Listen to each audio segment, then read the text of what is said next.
A ação dos Estados soberanos para mitigar os efeitos nocivos da Covid-19 na economia e na sociedade tem se mostrado decisiva.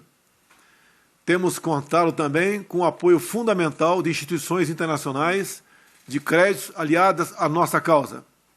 Por essa razão, vemos como muito oportuna essa reunião do ProSul, às vésperas da Assembleia Anual do Banco Interamericano de Desenvolvimento, o BID.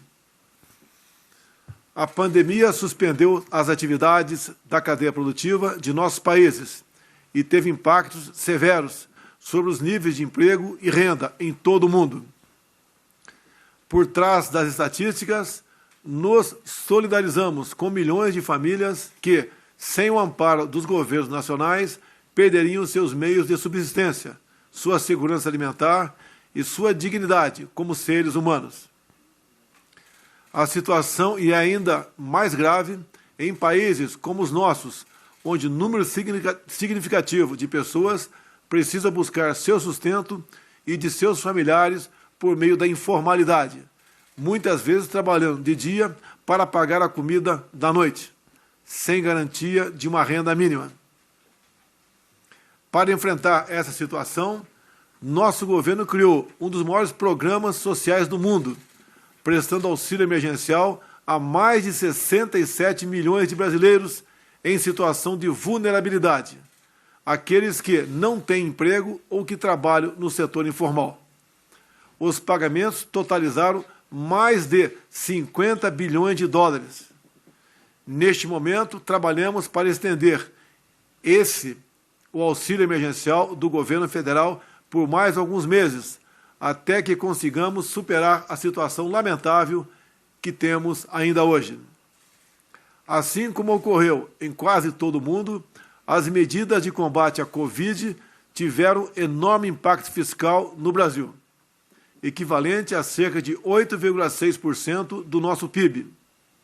Ressalto que o FMI qualificou a resposta do governo brasileiro à pandemia como rápida e substantiva e deixou clara a importância do comprometimento das autoridades, mesmo nas atuais circunstâncias, com o teto de gastos e o equilíbrio fiscal.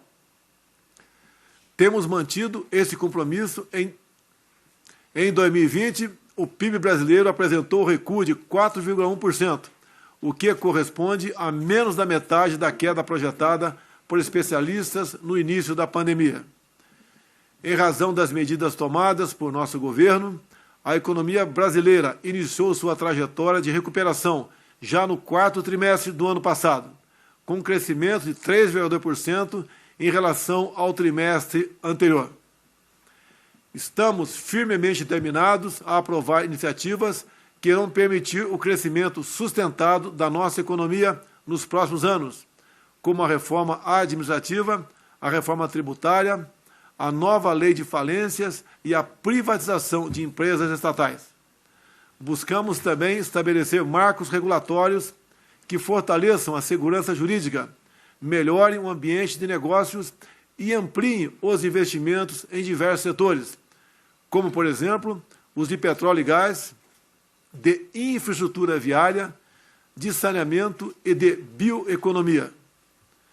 Mesmo diante dos desafios da pandemia, não podemos nos esquecer da ameaça do crime organizado, que continua a parar sobre nossa região. Necessitamos redobrar nossos esforços conjuntos na luta contra o narcotráfico, o terrorismo e outras formas de criminalidade. Consideramos que um dos grandes desafios do pós-pandemia será aumentar os fluxos de investimentos voltados a financiar o desenvolvimento sustentável na nossa região. O ProSul nos proporciona uma ótima oportunidade de coordenação para o enfrentamento deste desafio e a retomada econômica de nossos países. E para isso é fundamental o apoio de instituições parceiras como o Banco Interamericano de Desenvolvimento. Outro desafio do Brasil é atrair mais investimentos para a área de infraestrutura. Por isso, temos todo o interesse na participação da iniciativa privada em diferentes projetos no país, em especial os do Programa de Parcerias de Investimento, o PPI. Em um cenário de forte pressão sobre as finanças públicas, é crucial promover concessões e parcerias público-privadas que mobilizem recursos suficientes para impulsionar o desenvolvimento do Brasil.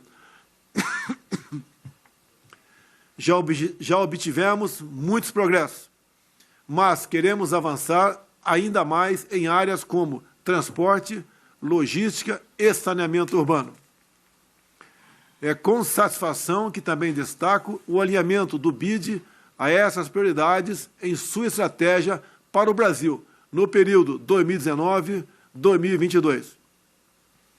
O banco tem contribuído de modo crucial com nossos esforços para tornar o Estado brasileiro mais eficiente e fortalecer o nosso ambiente de negócios. Registro, igualmente, meu entusiasmo com a estruturação da iniciativa amazônica, voltada ao financiamento do desenvolvimento sustentável naquela região e que deverá ser debatida em uma das sessões paralelas da Assembleia Anual do BID. Em 2019, o Brasil enviou ao banco proposta para a criação de um fundo não apenas de financiamento, mas também de mobilização de capital privado voltado a estimular o enorme potencial da bioeconomia amazônica. Fico contente de ver aquela proposta está se tornando uma realidade. Aproveito para me juntar ao presidente Ivan Duque no apelo aos demais organismos financeiros internacionais para que apoiem de forma decisiva e coordenada nossos esforços de enfrentamento da pandemia e de seus efeitos econômicos e sociais, estes extremamente nocivos a nossos países. Estejam seguros de ter no Brasil um parceiro determinado a trabalhar para promover o desenvolvimento sustentável da nossa região amazônica e da América do Sul, com amparo na livre iniciativa e na abertura econômica, em prol do bem-estar, da segurança e da prosperidade de nossas populações. Meu muito obrigado a todos.